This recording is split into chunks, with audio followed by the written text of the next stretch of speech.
My name is Barak Ganot. I am 30 years old. For all of us, our life story usually begins on the date of our birth. I was born in 1988. My life story begins 44 years earlier. At the same moment, my grandmother Elka Ganot, prisoner number 12750, entered Auschwitz-Birkenau death camp. While Dr. Mengele sentenced to life or to death the arriving Jews, he addressed my grandmother with these words: Du bist jung und musst leben und arbeiten. This is German for, you are young and you must live and work. Rechts, go right. 1944 is the year when my dear grandmother, Elka Ganot, God bless her soul, an exceptional and strong woman, was just 23 years old. The oldest child of her family out of 8 brothers and sisters. 1944 is when the Nazis forced them into the ghetto at their village in Hungary. Later, she and her family were transported to Auschwitz by train. They came to Auschwitz-Birkenau, the biggest death factory in world history. It took 3 days and nights of travel in a cattle wagon. No food, no water, stuffed, no fresh air, no toilet. Her family was immediately separated. Jews were forced by Nazis, accompanied by huge violent barking dogs. All were shouting, pushing, pulling, and aggressively beating to form 2 lines.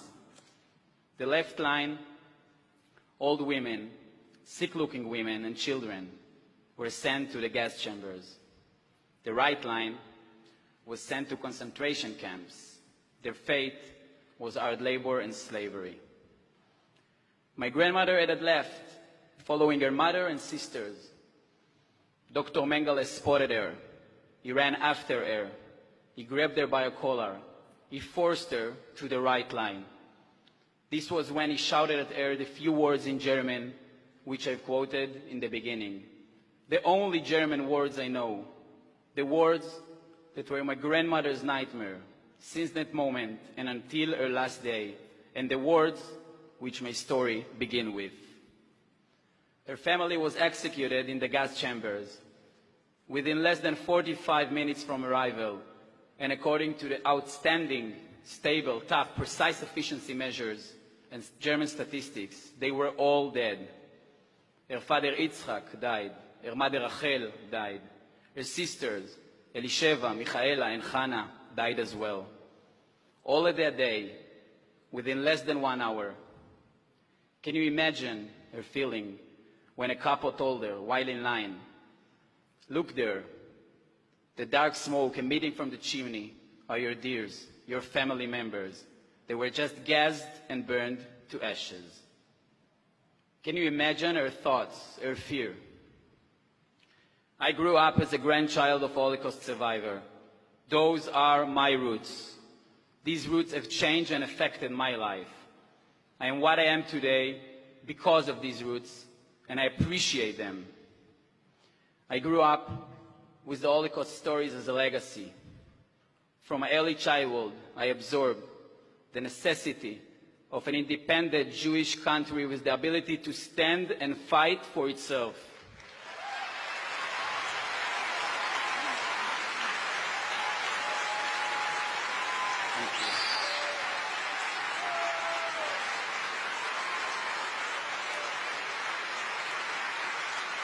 A country which its Jewish citizens would never again be slaughtered as cattle. I am standing here today as a proud combat officer in the Israeli Defense Forces. I grew up in a Zionist family. I absorbed the never-ceasing desire and aim for peace, tolerance, and hope for the better world. At the age of 18, I joined the army. I served at the artillery corps at a special combat unit called Meitar, which operates a long-range anti-tank missile called the Tammuz. Since then, I am currently serving in my 12th year of combat service. I have fulfilled a variety of combat roles, starting as a platoon commander and having worked my way up, deputy battalion commander. I took part in 2 operations in Gaza, protected 3 different borders, defended many villages in Judea and Samaria, arrested hundreds of terrorists and restored peace during countless riots. But in spite of all that I've seen, nothing impacted me more than what I witnessed through my binoculars in the Syrian city Quneitra in late 2011. At the time, I was serving as a company commander, responsible for 100 soldiers on Israel border with Syria. My mission was to monitor a portion of the Syrian border next to Quneitra Pass.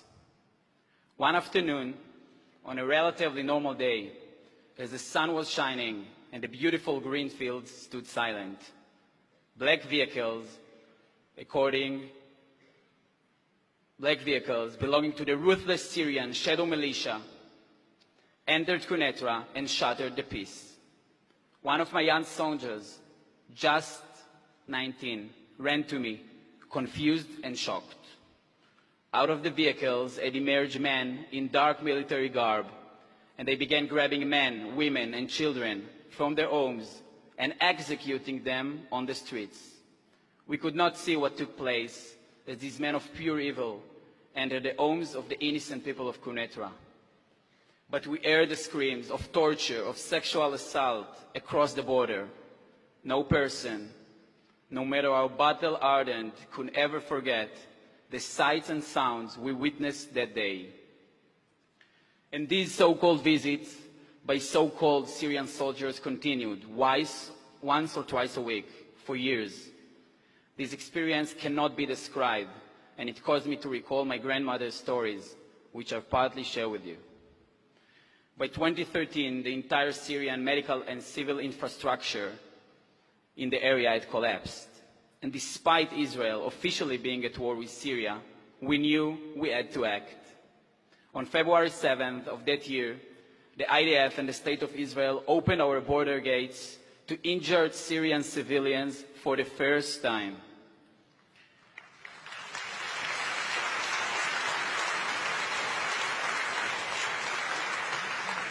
I was the company commander that accomplished this unusual and special mission. We provided medical aid to citizens from an enemy country. At the beginning, we were tense. We did not know what to expect. As a company commander, I wondered, are they really injured or just pretending to be and wish to execute a terror attack? But soon it became a daily routine. Injured Syrians kept crossing the border, and Israeli soldiers kept collecting them and treating them in the nearby hospital. Currently, the IDF established the aid activity fully controlled by the Northern IDF Command. I want to share with you some facts and figures. To date, more than 500,000 Syrian citizens killed, 20,000 of them children, more than 13 million displaced, over 11,000 civilians tortured to death, over 4 million refugees. We are helping as many Syrians as we can, but the need is so much greater. We provided medical help to over 4,000 Syrians. We supplied almost 500,000 liters of fuel and more than 55 tons of warm clothes. Now, who is exercising humanity and who is exercising cruelty?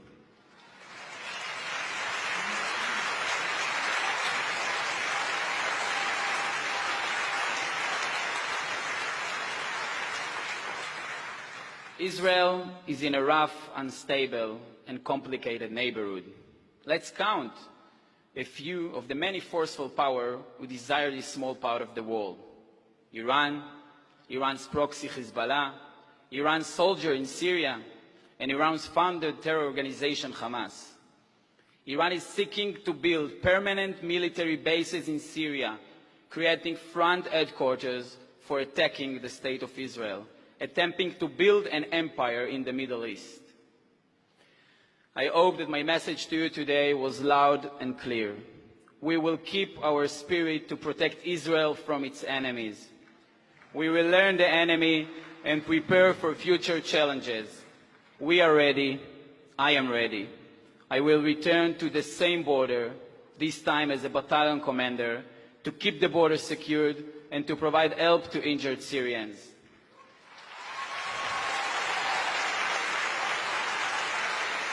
We, the IDF, will make the world a better place. We will keep a strong army to protect the state of Israel.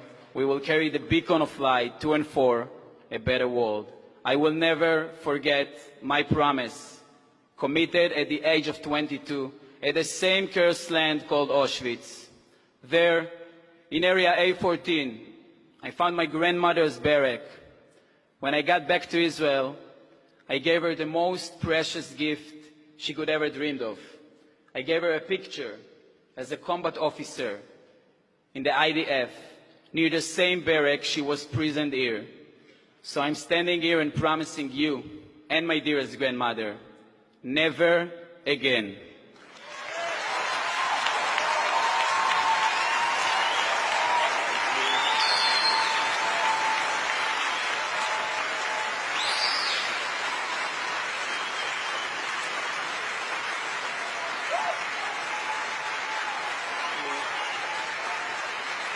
I wish that my grandmother could stand with us here in this room. She would see how much you care about Israel and your warm welcome. And I'm saying, as she would say, Toda Rabba, thank you very much.